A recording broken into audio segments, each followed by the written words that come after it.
আসসালামু আলাইকুম রহমতুল্লাহ বরকাতুহ। একটা প্রবাদ দিয়ে শুরু করছি যে যার নাই কোনো গতি সে খায় হোমিওপ্যাথি। আমরা এটাকে এইভাবে নিতে পারি যে একজন রোগী যখন চিকিৎসা নিতে নিতে একেবারে তার জীবনের শেষ পর্যায়ে পৌঁছে যায়, তার জীবন এবং চিকিৎসা দুটো সম্পর্কেই যখন সে আশাহত হয়, সে নিরাশ হয়, তখন একজন হোমিওপ্যাথি ডাক্তারের খোঁজ করে। এবং এটা আমরা বাস্তব দেখছি যে 10 বছর, 15 বছর, 20 বছর, এমনকি বিদেশ থেকে ঘুরে আসার পরে যখন দেখে যে আর কোনো অবস্থার নাই, তার কোনো আর আশা নাই, তখন আমাদের কাছে আসে,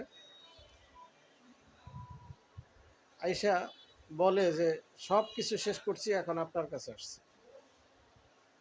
মূলত বিষয়টা হচ্ছে সব কিছু শেষ করার আগে যদি আশা হয়, তাহলে যতটা সহজ হয় চিকিৎসা করা, চিকিৎসা নেয়া এবং আরোগ্য লাভ করা, সব কিছু শেষ করার পরে যখন আসে তখন অতটা সহজ হয় না, বরং এটা দুরূহ হয়ে যায়।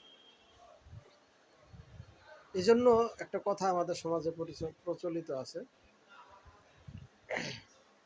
যে অ্যালোপ্যাথিক যেখানে শেষ, হোমিওপ্যাথি সেখান থেকে শুরু।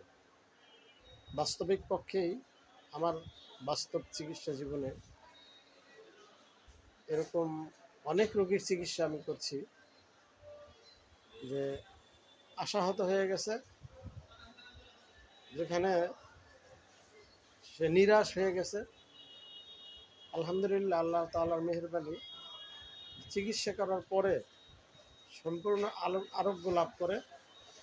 এবং এই রোগীগুলো যখন হাসে, যখন কৃতজ্ঞতা জানায়, তখন নিজেকে খুব প্রাউড ফিল করি, ভালো লাগে এবং আল্লাহর কাছে শুকরিয়া আদায় করি যে হে রব্বুল আলামিন, অন্ততপক্ষে তোমার একজন বান্দার মুখে হাসি ফুটাইতে পারছি, এটাই আমার জীবনের সার্থকতা।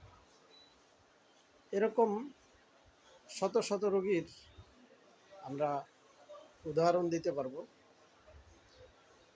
এবং সেই উদাহরণ আমাদের কাছে আছে। তো আল্লাহ তাআলার কাছে শুকরিয়া আদায় করি এবং দোয়া করি যে সমস্ত মানুষ বিভিন্ন রোগের সঙ্গে কষ্ট পাচ্ছেন, তারা এদিক সেদিক ঘোরাঘুরি না করে, সময় নষ্ট না করে, অর্থের অপচয় না করে একজন অভিজ্ঞ ভালো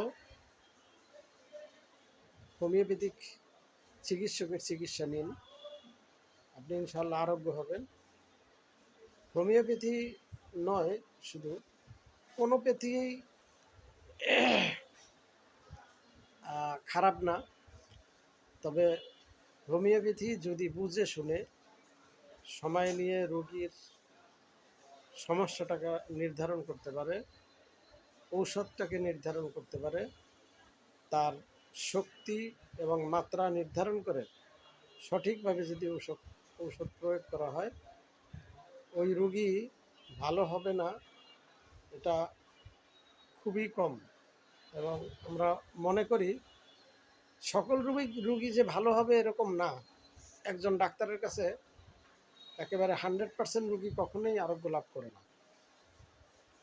সেখানে অন্ততপক্ষে 70%, 80% রোগী যদি আরোগ্য লাভ করে, আমরা মনে করি এটাই একজন ডাক্তারের জন্য বিরাট সফলতা।